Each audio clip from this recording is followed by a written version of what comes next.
Hello dear viewers, welcome to TV Math Hub. In our today's session, we shall be looking at linear algebra revision questions and answers. And particularly, we shall be discussing question number 2. We have so far looked at the answers for question number 1. And in case you haven't watched this video, please check for the link in the description and the comment section for this same video. Otherwise, you are welcome to TV Math Hub, and please don't forget to subscribe to this channel.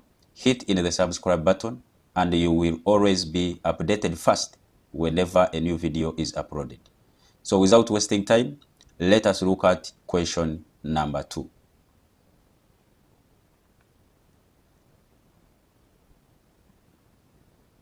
So here is question number 2, part A. It says define part 1, symmetric matrix, and part 2, unsymmetric matrix. So let us look at what a symmetric matrix is. So we shall be saying, or we shall be defining a symmetric matrix. We shall be defining a symmetric matrix as, so we shall be saying a symmetric matrix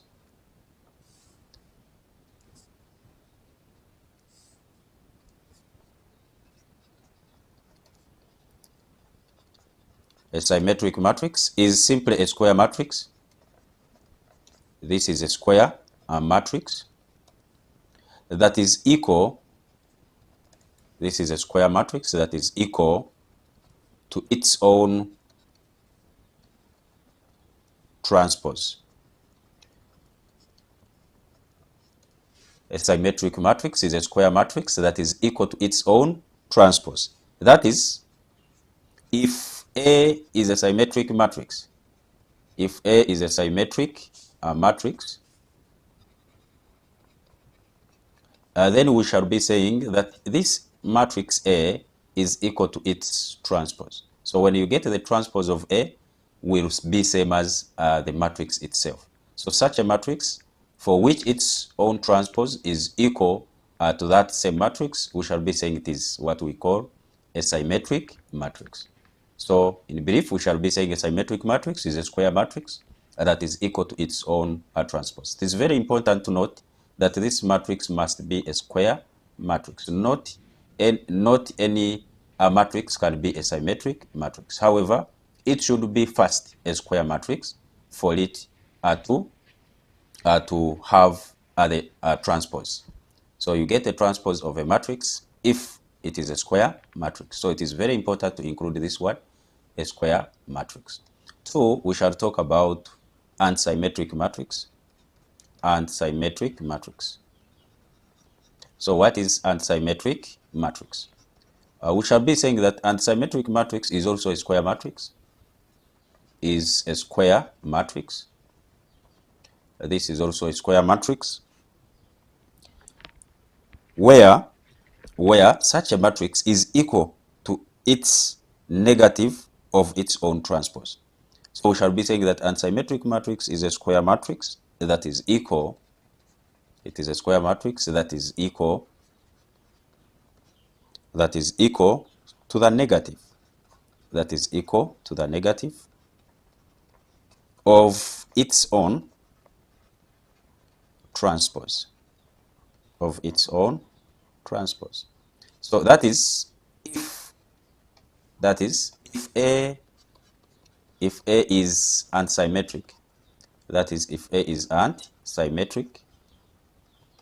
If A is an unsymmetric matrix, then this A must be equal to the negative of A transpose. So in most cases, this unsymmetric matrix can also be called a skew-symmetric. So in case they tell you to define a skew-symmetric matrix, it is same as defining unsymmetric matrix. So unsymmetric matrix is a square matrix that is equal to the negative of its own transpose. But when a matrix is equal to its own transpose, then we shall call it a symmetric matrix. So that's all about symmetric matrices and unsymmetric matrices. So having looked at that, we shall go on and look at part B for the same question.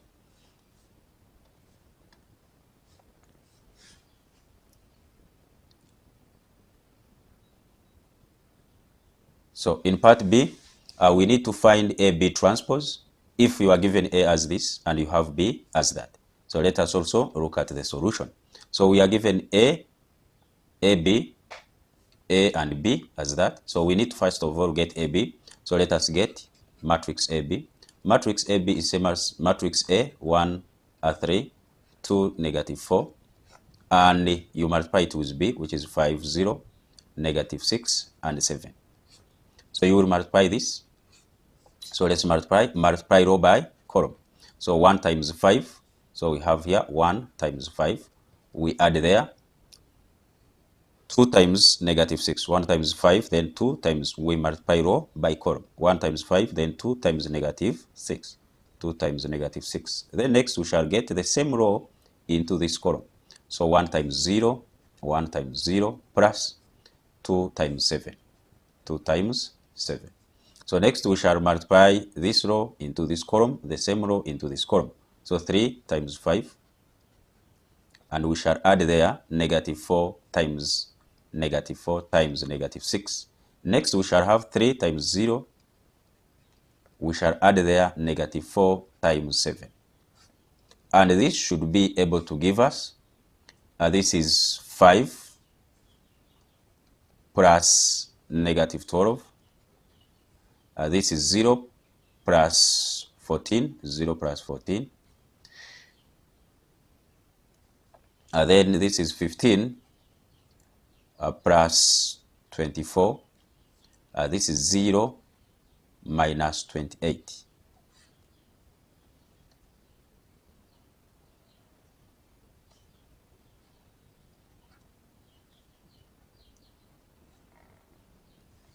So basically we shall have our AB as 5 minus 12.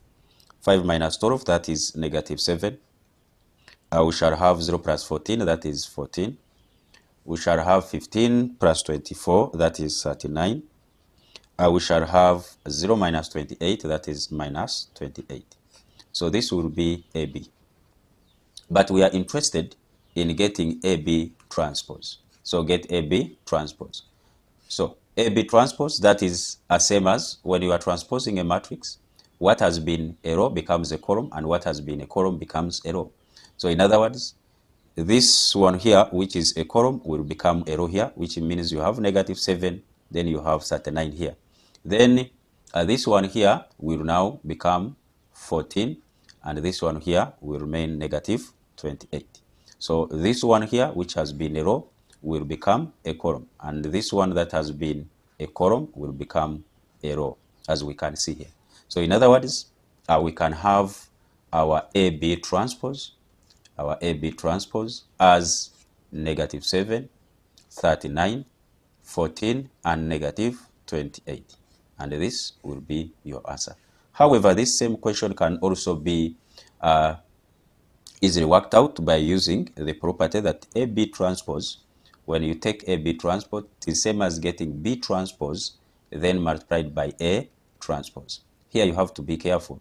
If you are taking the transpose of AB, that is the product of AB, that is AB transpose, it is same as beginning by B transpose, you multiply it with A transpose. So it means you need to get A transpose here. So what will be A transpose? What has been, this row will become a column, so 1, 2, then you will have 3, -4. Then you go on and get B transpose. B transpose, also this will be 5 and 0, -6 and 7. So AB transpose can be same as B transpose, that is 5, -6, 0 and 7. You multiply this with A transpose, that is 1, 3, 2 and -4. So you can also multiply this and you should be able to get the same answer. So we can try to simplify it. So first, such that we shall have, we'll do it at once. This is 5 times 1, which is 5 minus 12. This will give us -7. This will be 5 times 3, that will be 15. And -6 times that will be plus 24. And this will give us 39. And next we shall have 0 times 1, that is 0. This will be 14. And this will be 0. Then this will be -28. So this is what we shall get when we get B transpose times A transpose. And you can easily see that this one and this one are still the same. So you have -7, -7, 39, 39, 14, 14, then -28, -28. So here, just remove that to avoid the confusion. So this is -28. So that is basically what we shall get. And whenever you are given A, B transpose, then that is same as starting with B transpose times A transpose. Or else you can first get the product AB, then you take its C transpose, as we have seen. So those are the different ways of how you can easily handle such a question. So that is basically about part B, and we shall go on and look at part C. Here we have part C. So part C says show that A, which is equal to this, is a 0 of the polynomial gx, which is equal to x squared minus x minus 8. So we shall also look at the solution for this question. So you are given that A is a matrix, which is given as this, and you need to show that is a 0 of this polynomial. So in other words, you want to show that this A here satisfies this polynomial. So for that case, we shall be saying that if you are given, since we are given that g of x is same as x squared minus x minus 8. So we shall look at what will be g of a. So this will imply that g of a is same as having a squared minus, where there is x, we are putting a minus 8. But we need to express this 8 in terms of matrices. So 8 is same as, since we are now dealing with matrices, 8 is same as minus 8i. I is an identity matrix. So where we shall be saying that where this I is, since we are dealing with a 2 by 2 matrix, I will also be a 2 by 2 identity matrix, where I is a 2 by 2 identity matrix. So in other words, we are interested in getting a squared, we are interested in getting I, but I is known, of course, so we know that I is same as, we know that I, which is a 2 by 2 identity matrix, is same as having 1, 0, 0, 1. So next, let us look at a squared. So what would be a squared? So a squared will be same as getting a times a, and that is same as having 2, 2, then 3, -1, into 2, 2, 3, and -1. So from here we shall be able to get, we multiply row by this column. This is 2 times 2, which is a 4. Then 2 times 3, that is a 6. Next, 2 times 2, that is also 4. Then we are multiplying this into this now. 2 times 2 is a 4. 2 times this is -2. So next we shall have this into this. 3 times 2 is 6 plus -1 times 3 is -3. Next we shall have 3 times 2, which is still 6. Then -1 times -1 is +1. So that is basically what we shall have. So this will imply that our a squared will be same as having 10, 3, 2, and this will be 7. So that will be a squared. So after getting a squared, let us look at g of a. G of a is a squared. A squared we have seen is 10, 3, 2, and 7. We are subtracting a. A is 2, 3, 2, and -1. Then we are also subtracting 8 into I. I is 1, 0, 0, 1. So from here, let us try to simplify this. So this is same as having, 10 minus 2, that is 8. 2 minus 2, that is 0. 3 minus 3, that is 0. We are subtracting the corresponding entries. 7 minus 1, that would be 8. We are subtracting 8 multiplied there. This is 8, 0, 0, 8. So when we do that, we shall be able to get 8 minus 8, that is 0. This will be 0. This will be 0. 8 minus 8 will also be 0. So in other words, we are getting a 0 matrix here. This is a 0 matrix. So thus we can say thus G of A is equal to 0. This 0 is the 0 matrix we are talking about. So this means that since G of A is equal to 0, it means that A is 0. A is a 0. This 0 means a root. You can also say A is a root of the polynomial G of X. Thus, G of A is equal to 0. So A is a 0 of G of X. So that is how we can show that a given matrix is a 0 of a given polynomial. Instead of saying a 0, they can also put the root to show that this one here is a root of this polynomial. So you use also the same step. You must show that this given matrix here satisfies this given polynomial, and it gives you a 0 matrix. It gives you a 0 matrix. So from there, you'll be able to have that one answered. So that's about question number 2 at C.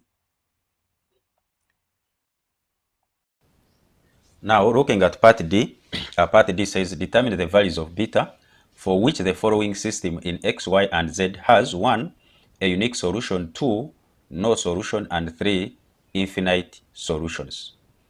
So let us look at the solution. We are given this system of equations having 3 equations. So we shall use the row operations to simplify this easily. Now, let us first of all get the augmented matrix. So the augmented matrix will be the augmented matrix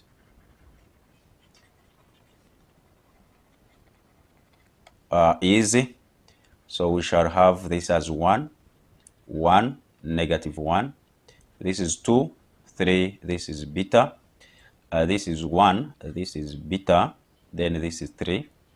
And we shall augment this with 1, then 3, and 2. After getting the augmented matrix, we shall now use row operations to make sure that this is a 0, this is a 0, and this is a 0. So from here, we shall now use the operation. Let us use the operation if we need to make this one 0. So we shall make sure the coefficients are the same. So let us multiply negative 2 in R1. So let us have negative 2 R1. Then we add there R2. And the result should affect R2 because we need a 0 here. Then next, I want to do 2 operations at a go. Next, I will create a 0 here. This one will create a 0 here. And to create a 0 here, I will now apply negative R1. I add there R2 because the coefficients are already the same. This is 1, this is 1. So I make this a negative such that negative 1 plus 1 will give me 0. So this should affect R3. So the only row which is not affected is row 1. So I will maintain row 1. And this is 1. So I will maintain that. So let us now apply this operation. We shall apply this operation by saying this will be negative 2 here, multiply negative 2. So let me write it here. You are having negative 2 in R1. R1, we have a 1 here, but we are adding there R2, which is a 2. And this should give us R2. So this will give us a 0. So we shall have a 0 here. Next, we shall multiply negative 2 in R1. This is 1. Then we add there R2. This is 3. And the result should give us, this is minus 2 plus 3. This will give us 1. So we shall have a 1 here. Then next, we shall have this negative 2 in row 1. This is negative 1. We shall add there row 2. In row 2, we have beta. And the result should give us, this is minus, that will give us 2 plus beta. So we shall maintain here 2 plus beta. Then next, this is negative 2 again times 1. Negative 2 times this 1. We add there what is in row 2, which is 3. So this should give us what is negative 2 plus 3, that will be 1. So we shall have a 1 here. So this one is done. Next, we shall talk about, let us talk about this operation, negative R1 plus R2. So negative R1, negative 1 plus 1 should give us R3. So this is negative R1 plus R3. This should be R3. Okay, so negative R1 plus R3 to give us R3. So this should be 0. So next we shall have negative R1. This is negative 1 plus what we have here is beta. So negative 1 plus beta. So this will give us,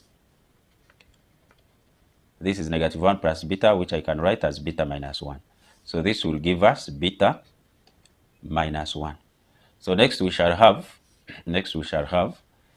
we are multiplying negative in R1. So negative times negative 1. So this will give us positive 1 plus the corresponding value is 3. So this will give us a 4. And the 4 should be in R3. So this will give us a 4 here. So next we shall have negative of this, that is negative 1, plus the corresponding value is a 2. So the result should be in R3, and that is a 1. So we shall have 1 here. So that is what we shall get after applying this operation and this operation. So from there, we need now to look at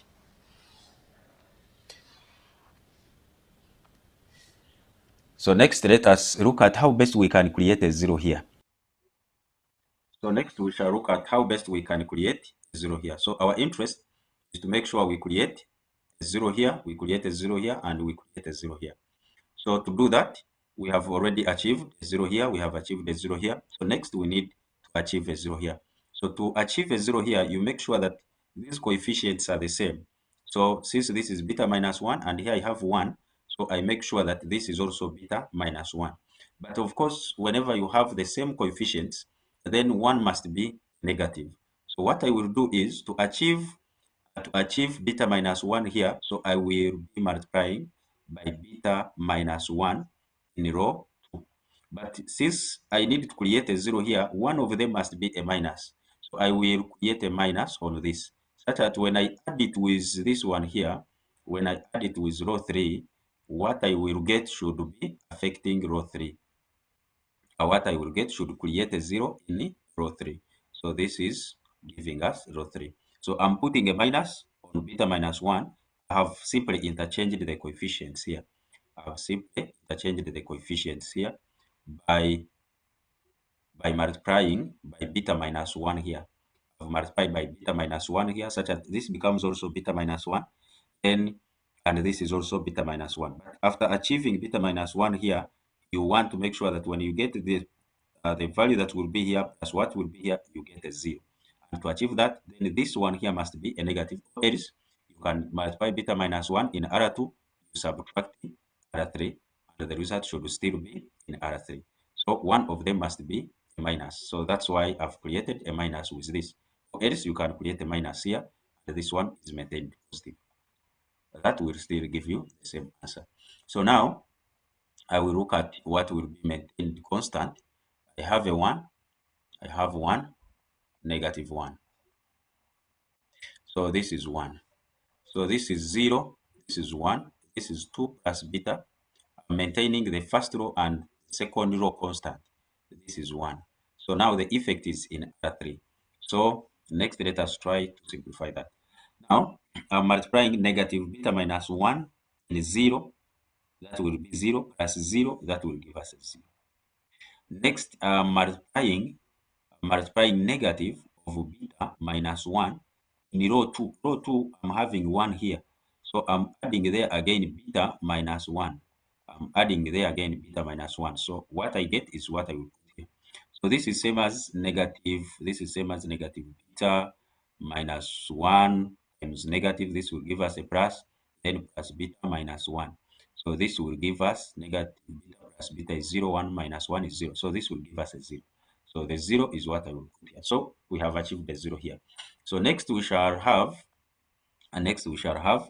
we are multiplying negative of beta minus 1 in row 2. But row 2, we are having 2 plus beta here. Then, after multiplying it here, I must add there this. I must add there a 4. And what I get is what I will put here. Now, I want to simplify this one here. I don't want to put it the way it is. I want to simplify it first. So let us try to simplify this. So to simplify this, we shall have minus, let me maintain the minus, I multiply beta with 2, I get 2 beta, this with this, I get beta squared, this with that, I get minus 2, this with that, I get a minus beta, but we are adding there a 4. So next I will have minus of this and this. Okay, let me first write beta squared. 2 beta minus beta is plus beta, then minus 2. Then I'm adding there a 4. So this will give us negative beta squared minus beta plus 2 plus 4. And this will be same as having minus beta squared minus beta plus 6. That is what we shall have. So next I will try to simplify this further. We'll try to simplify this further. So this will be same as having, I need, this is a quadratic equation. So now I need the product which will give me, I need a product which will be negative 1 times 6. That is, the product is negative 6. The sum is negative 1. So I need the factors. Sum is negative 1. So the factors of 6, I have 2 and 3. But I need to, when I multiply the 2 to give me negative 6, so 1 must be a minus. So this will be a minus, such that when I add this, I will get negative 1. So I will try to simplify this in a way that I have negative beta squared minus 3 beta plus 2 beta, and then plus 6. And then I will simplify it further, and I have this as the common factor is negative beta. When I put it out, I remain with beta plus 3. I open the same bracket, beta plus 3, but I need to achieve a 2 beta and a 6 here, so I will put positive 2 out. So I will get a negative beta plus 2 into beta plus 3. So this is actually same as having 2 minus beta into beta plus 3. So this is the simplified expression of the whole of this. So meaning this one here leads us to, beta, this leads us to 2 minus beta into beta plus 3. So this is what we shall have here, 2 minus beta into beta plus 3. That is what we shall have. So that is when we are considering this and this. So next we shall need to consider,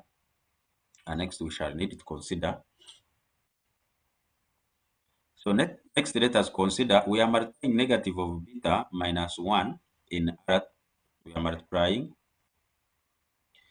a negative of beta minus 1 in R2. So we are multiplying it with 1. Then we must add there, this value, which is a 1. So that's 1. So this will give us, we are looking for the value to put here. So this will be, let me also simplify this, negative beta plus 1, then again plus 1. So this is negative beta plus 2. So here we shall have 2 minus beta. So that is basically what we shall have. So when you apply this operation here, you'll be able to get this. Now from this, you realize that we have achieved so far, a 0 here, a 0 here, and a 0 here.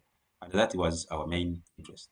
So from that, we shall now look at the required answer. So we need the values of beta for which our system has a unique solution. We need the values of beta for which the system has a unique solution. So for the system to have a unique solution, then you will be considering this, what is here. So first of all, for this one to give us a solution, this one here must not be equal to 0. Because the moment this last row where you have 0, 0, this one becomes 0. And you have some given value here. Then such an expression cannot give you what? A solution. Because if we were to write this one here in a linear system, let us try to put it in a linear system so you can get to know what exactly I'm talking about. So the corresponding linear system here, will be, this is representing x, y, and z. So we shall have x plus y minus z, which is equal to 1. we shall have y plus 2 plus beta into z, which is equal to 1. And then the last one, we shall have 2 minus beta into beta plus 3 into z, which is equal to 2 minus beta. So for you to get the solution to this system here, then first of all, for this one to give you a unique solution, this one here should not be equal to 0. Because the moment this will be, the moment this becomes 0, it means you will have 0, which is equal to 2 minus beta. So you will not have z. And therefore, you cannot now get y, and you cannot also get x. So that means that for a unique solution, this coefficient of z must not be 0. Because the moment it becomes 0, then you will not get your value for y, you will not get the value for z, you will not get the value for x. So we shall be saying that for a unique solution,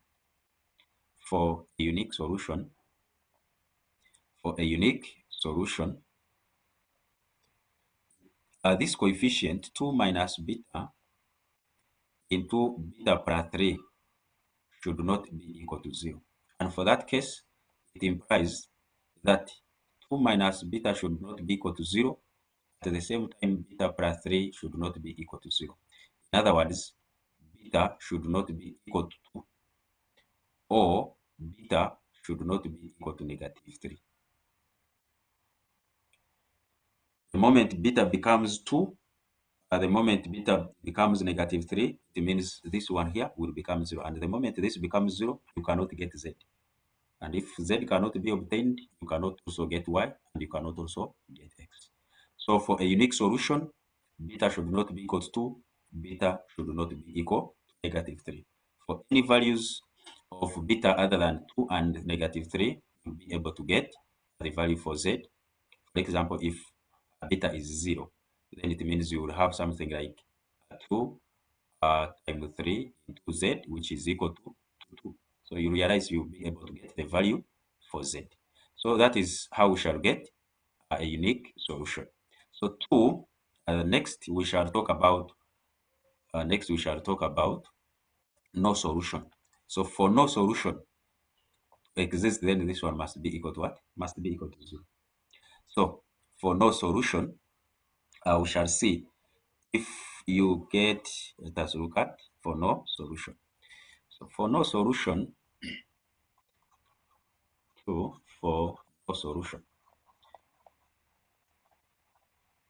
so what should be the value of beta? So for no solution, we need this one to be 0. And this one can become 0 when beta is equal to 2, or when beta is equal to negative 3. Because the moment this one here is equal to 0, then we shall get no solution. However, if beta is equal to 2, this one will be 0, but this side will also be 0, because you will achieve something like a 0 and a 0 if beta is equal to 2, because this will be 0 and this will be 0. And that one here does not mean the solution does not exist. For this, the solution exists, but it will give us infinitely many solutions. So it means beta for no solution, then beta must be equal to negative 3. Beta must be equal to negative 3. So for no solution, beta should be equal to negative 3. Because the third law will give us, when you look at that, what will be the third law? So the third law will be of this form. Let us look at the third law. If beta is equal to 3. So for no solution, how do you easily get that? We are saying equate this one to 0. So when you equate this to 0, you will get two expressions. So you are equating, let me put it here, you are equating 2 minus beta into beta plus 3 to 0. So when you equate this to 0, it means your beta will be equal to 2, or your beta will be equal to negative 3. However, when beta is equal to 2, here you will achieve a 0, and here you will achieve a 0. And if 0 is equal to 0 here and 0 this side is achieved, then that one does not mean there is no solution. Actually, this means that there are infinitely many solutions, because you realize that this third row will be containing zeros, and for that case, it means that you will get a consistent right hand side. The left hand side and the right hand side will be actually consistent, and for that case, it means the row reduction yields a row of zeros in the coefficients with a consistent right-hand side. So when that one happens, it means you will get infinitely many solutions. So you also test for beta equaling to -3. So if your beta is equal to -3, this will be 0, this will be 0, this will also be 0 because -3 plus 3 will give you a 0 here. But when you put here -3, this will be 2 minus -3, which will give you a 5.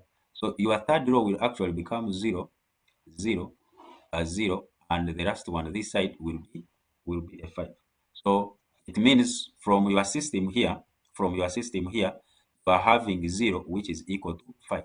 So 0 equaling to 5, that one implies that there is no solution because 0 cannot be equal to 5. 0 cannot be equal to 5. For that case, you conclude with beta equaling to -3. So lastly, we talk about part 3, we talk about infinitely many solutions. So infinite solutions will be achieved, infinite solutions will be achieved when beta is equal to 2. I think that one is now clear.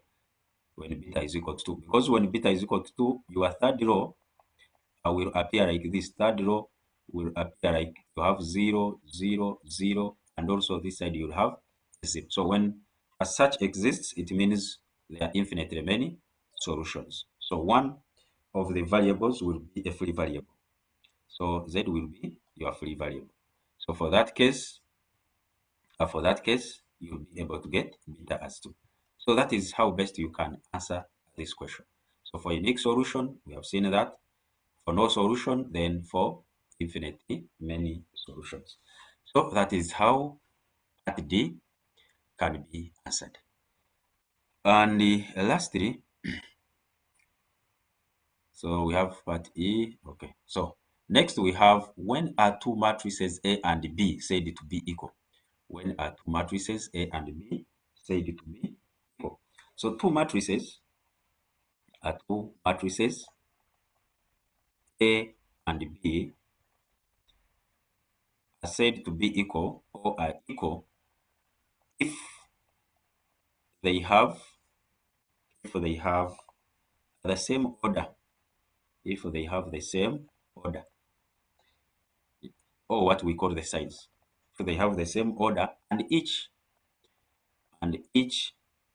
corresponding and each corresponding element is equal. So in other words, if you have two matrices, if you have a matrix A, which is Aij, and you have a matrix B, which is consisting of these elements, if this is an m by n matrix and this is m by n matrix, then we shall say that these two matrices here, which are having the same order, are equal only when these elements are also equal. That is, Aij is equal to Bij. And this must happen for all I and j. For all the elements, this should be true. For all the elements, this should be true. For example, if you have matrix A consisting of elements 1, 2, 3, and 4, this is a 2 by 2 matrix. And you have matrix B, which is consisting of 1, 2, 3, and 4. This is also a 2 by 2 matrix. So these two matrices are equal.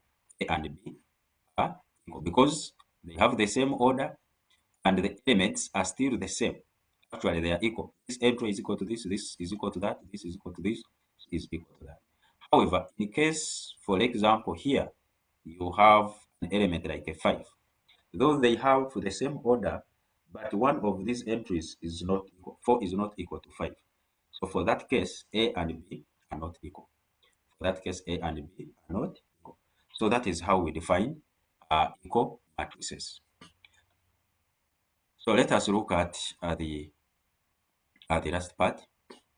In the last part, we are given these two matrices, which are equal matrices. They are telling us to determine the values of x and y, given that this matrix is equal to that matrix.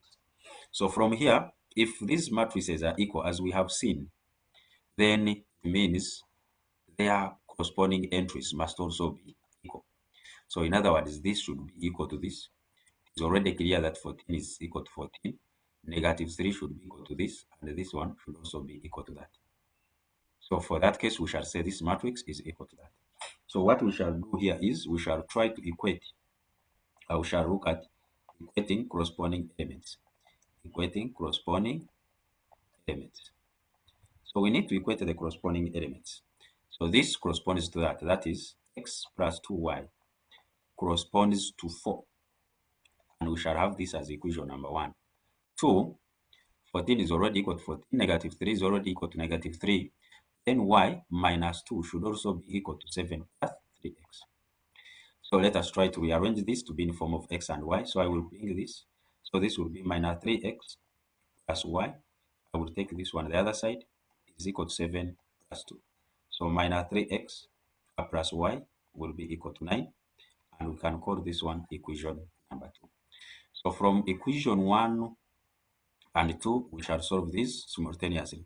From, can say, solving equations 1 and 2 simultaneously, solving equations 1 and 2 simultaneously, we shall have, so let us have x plus 2y, which is equal to 4, minus 3x plus y, which is equal to 9.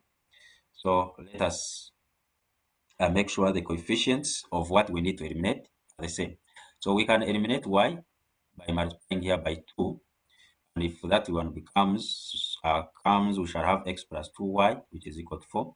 We shall have negative 6x plus 2y, which is equal to 18. So I need to eliminate y. I look at the signs. The signs here are the same, so I will subtract. So when I do that, I will get x minus 6x, that is 7x. Y minus 2y is 0. 4 minus 18, that is negative 14. So this will give us 7x, which is equal to negative 14. And x will be equal to negative 2. So next, we need to determine the value for y. So we can use from 1, negative 2 plus 2y is equal to 4. So 2y will be equal to 6, and y will be equal to 3. So y will be equal to 3, and x will be equal to negative 2. So therefore, x is equal to negative 2, and y is equal to 3. So these are your answers. And that will be the end of question number 2 as well. So please don't forget to subscribe to this channel. Kindly hit the subscribe button. More questions will also be uploaded. So please don't miss these questions here. Make sure you pause the video, try out the solutions, and see if you are getting the same answers. In case of any challenges, don't forget to put it in the comment section. That is all for today, and I wish you all the best. We meet in the next question. That will be question number 3. Don't forget to subscribe, share, and like this video. Make sure you don't forget to hit that like button. Thank you so much.